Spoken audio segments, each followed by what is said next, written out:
Self-doubt has been an insect that has eaten deep into the life of each and every individual.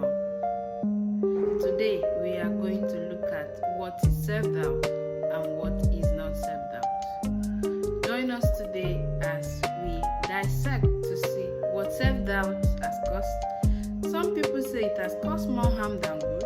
Some people say it has also helped you to inspire you to be the best individual you want to be or would ever be. Okay, good afternoon, good morning, good evening, depending on where you're watching me from. This is your lady, Lady P, the lady with the yet titillating gist, mind-blowing talks and educative talks every Sunday. This is another edition of Growing with Peculiar. Like we all know, we used to come here every day, every time, and every minute, just to make us all happy and enjoy ourselves. Today was an Sunday. I used to tell you people I used to have a swell time with God, yes, because I enjoy myself with God. And hope you did, because I did. Before we go down into this topic, self-doubt, dealing with self-doubt, have you ever doubted yourself? Have you ever doubted your capabilities? Have you ever doubted your abilities? Have you ever been intimidated by somebody you feel is better off than you? Or have you ever, or do you know what is imposter syndrome? Okay, we are going to see every of all this today. But before we go forward, like the tradition is here in Growing with Peculiar, we used to say, what you don't define, you don't refine. What is self-doubt? Or, in other words, what is doubt? Doubt, because we used to define our terms here in Growing with Peculiar in a layman terms. Why do we say so? Because we want to connect with everybody. We want to connect with the high and mighty. We want to connect with the low and however. But I know nobody is low, because God all created us in His image, and God is a big and a mighty God. So everybody is mighty. But at the same time, we are not the same. As all men are in sizes. So that's why we bring it to a layman terms. And what is doubt? Doubt in a layman term is something you don't have belief in, or you believe in, but at the same time you don't trust yourself to be able to carry out that capacity. You're not sure you could deliver in what people are being expected of you to deliver.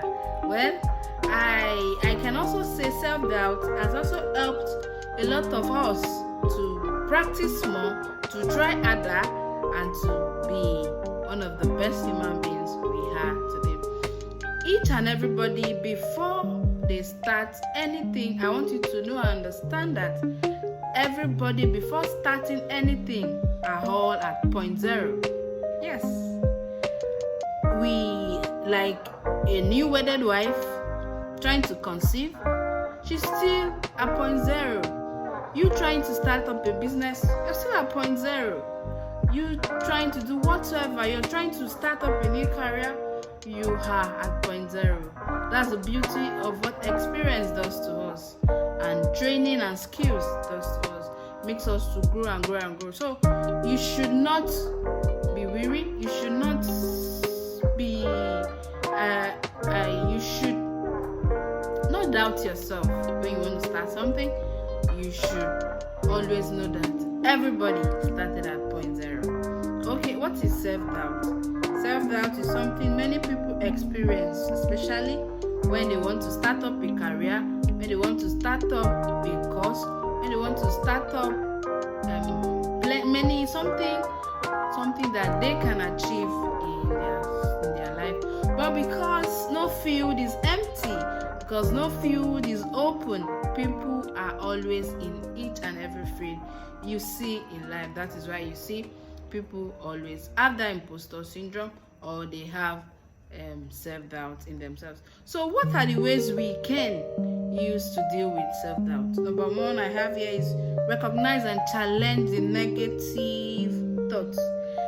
beware of this negative thought, because they will always appear, they will always be there.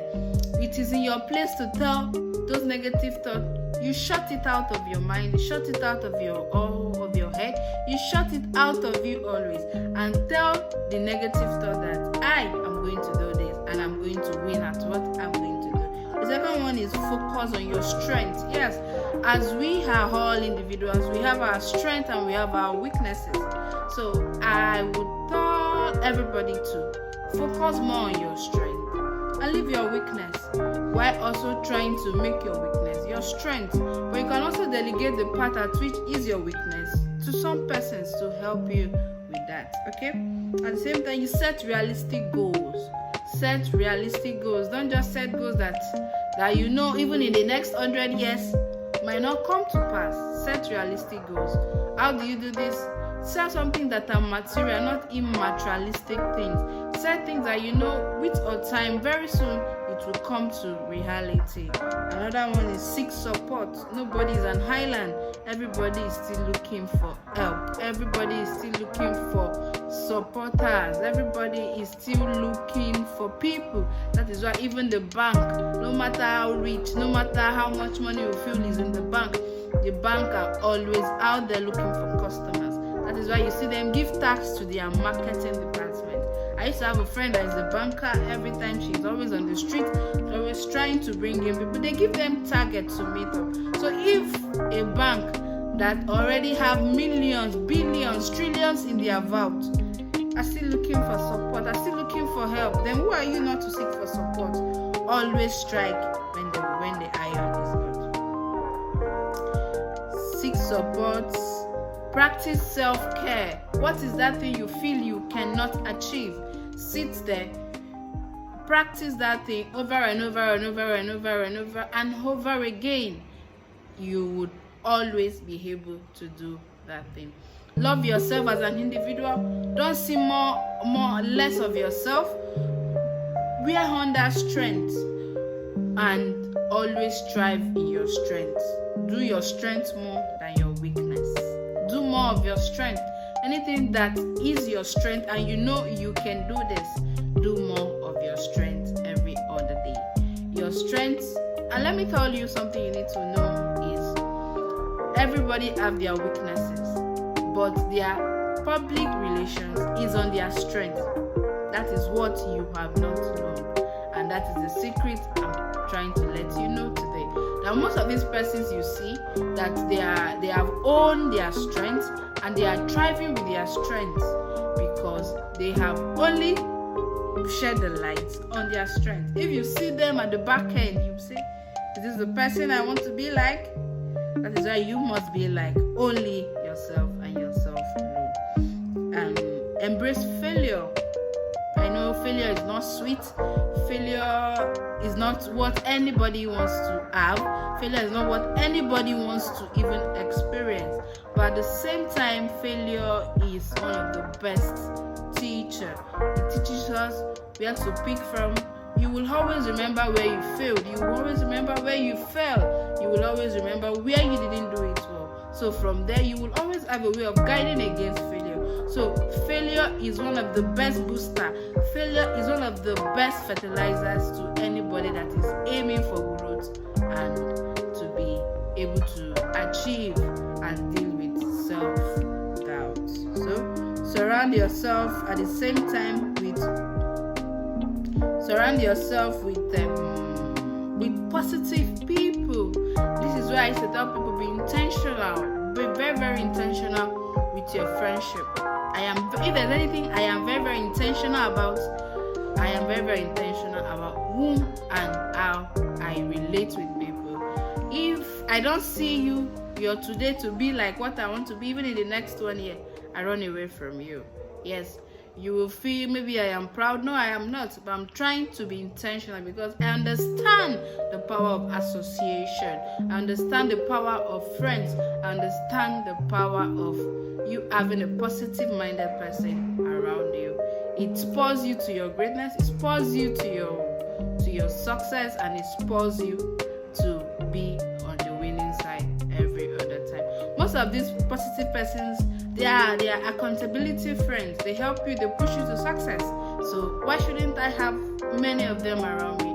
If I see you're not a positive-minded person, my brother, my sister, so why not? I will beg you, I will also tell you to make sure you're with this kind of persons and individuals. At the same time, rounding up, keep a gratitude journal.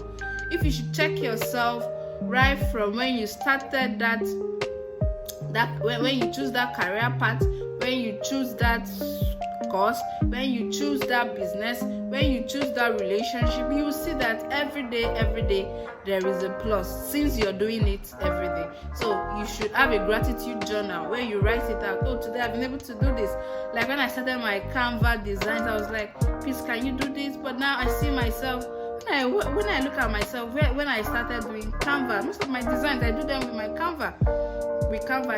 So when I look at myself, but now at least I am better off than how I started. So I've been able to journal myself. I've been able to know my strength. I've been able to also see my weaknesses while also working on these weaknesses to be my strength. So I would implore us to have a gratitude journal too. And while also rounding up, in conclusion, I would say, remember, building self-confidence takes time and effort. Nothing happens by magic, and nothing is magical except you want it to get destroyed, because Rome was not built in a day. So what am I trying to say in essence is, most of these things we want to build, we won't build them with just a twinkle of an eye. It's not miracle, since it's an attitude, since it's an habit.